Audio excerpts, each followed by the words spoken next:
Bagaimana membaca elektabilitas bakal capres? Kita ngomongin soal elektabilitas yang terbuka secara umum, itu artinya memang kita tidak membatasi nama-nama yang kemudian disebutkan gitu. Jadi makanya akan muncul nama-nama lain di situ. Ada Pak Erik gitu misalnya, ada banyak sekali lah nama-nama yang lain. Tapi kalau yang kita kunci namanya, jadi modelnya simulasi. Itu momen yang harus kemudian diperhitungkan.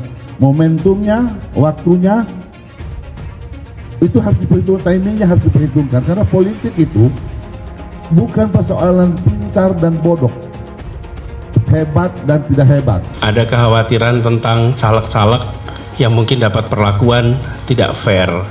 Partai-partai yang dapat perlakuan tidak fair. Calon-calon presiden yang dapat perlakuan tidak fair. Kemudian juga potensi terjadinya kecurangan. Yang semua itu dikhawatirkan muncul. Elektabilitas Anies stagnan di bawah Ganjar dan Prabowo. Elektabilitas tiga tokoh bakal calon presiden terus bergerak dinamis. Namun persaingan ketat elektabilitas baca pres jauh ini hanya terjadi antara Ganjar Pranowo dan Prabowo Subianto. Dalam beberapa survei, kedua tokoh itu saling salib posisi pertama. Baca pres lain Anies Baswedan malah tak bergerak dari posisi 3 di bawah Ganjar dan Prabowo.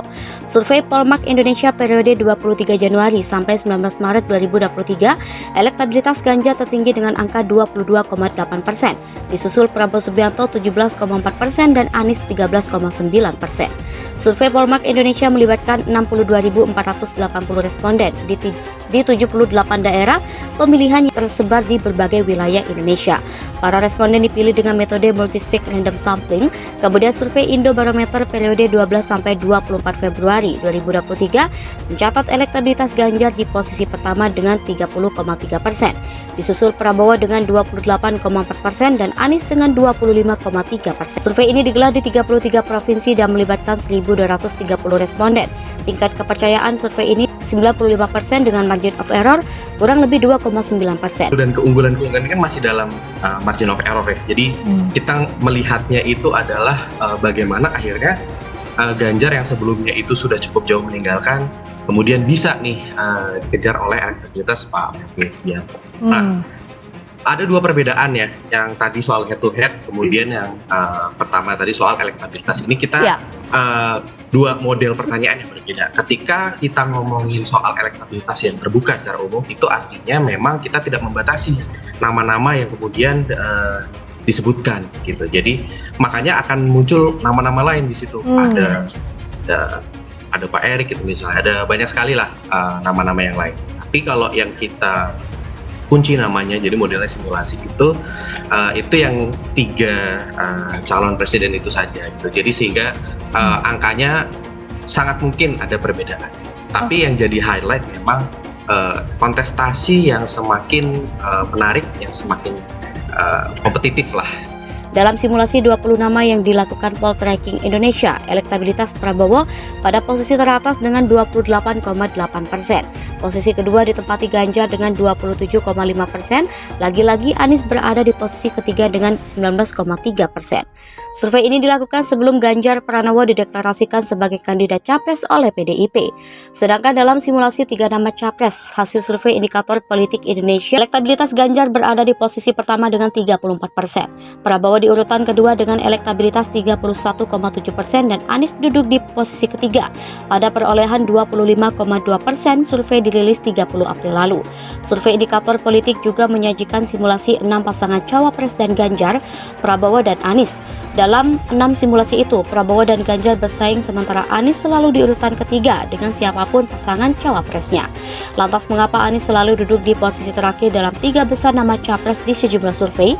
Direktur Eksekutif Indikator Politik Indonesia Burhanuddin Muhtadi menilai hal itu bertalian dengan approval rating atau tingkat kepuasan kinerja Presiden Joko Widodo. Sebutan antitesa Jokowi, kata Burhanuddin, pertama kali digunakan oleh mantan politisi Nasdem Zulfan Linda. Menurut Burhanuddin, istilah itu tidak strategis baik untuk Anies maupun Nasdem. Terlebih Nasdem masih berada dalam barisan pemerintahan saat ini. Ia menjelaskan approval rating Jokowi yang naik membuat elektabilitas capres dengan narasi perubahan seperti Anies tertekan. Karena itu pilihan itu terjadi sekarang atau pada waktu saat survei.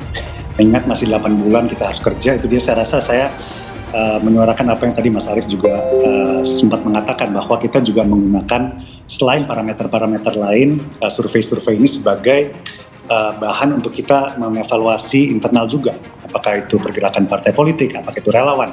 Kan menurut Litbang Kompas yang kami perhatikan bahwa kekuatan Pak Prabowo itu ada di Sumatera, ada di Kalimantan, ada di Sulawesi.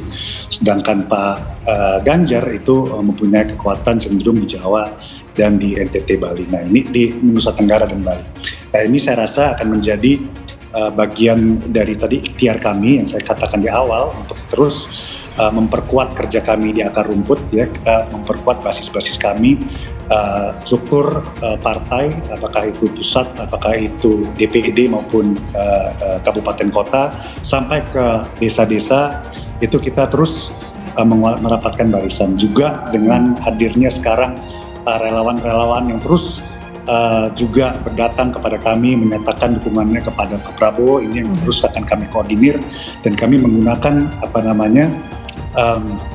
data atau temuan-temuan seperti dari Litbang Kompas ini sebagai kami untuk memetakan perjalanan kami di depan, khususnya pergerakan-pergerakan kami di darat, di akar rumput, di mana kami masih perlu lebih intens lagi, ya disitulah mungkin kami akan menggencarkan lah. Peneliti sekaligus manajer program Saiful Mujani Research and Consulting, Saidiman Ahmad berkata dari berbagai survei, suara dukungan terhadap Anies cenderung melemah sejak Oktober 2022.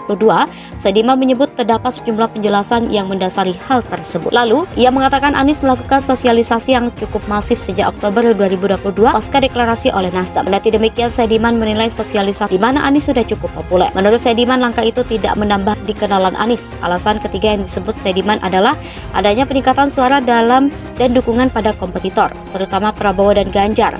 Hal ini berpengaruh dengan dukungan kepada Anies. Oleh karena itu, menurut dia, Anies mesti melebarkan jangkauan sosialisasinya ke daerah lain, yakni pedesaan. Lebih lanjut, Saidiman mengatakan memilih calon wakil presiden yang tepat memang bisa menjadi salah satu strategi dalam meningkatkan elektabilitas. Namun sejauh ini ia menilai cawapres kurang bisa mendorong elektabilitas capres secara maksimal. Hal yang paling utama jelas dia adalah capres itu sendiri. CNN Indonesia.com telah menghubungi juru bicara Anies, Henry Satrio, untuk meminta tanggapannya terkait hal ini.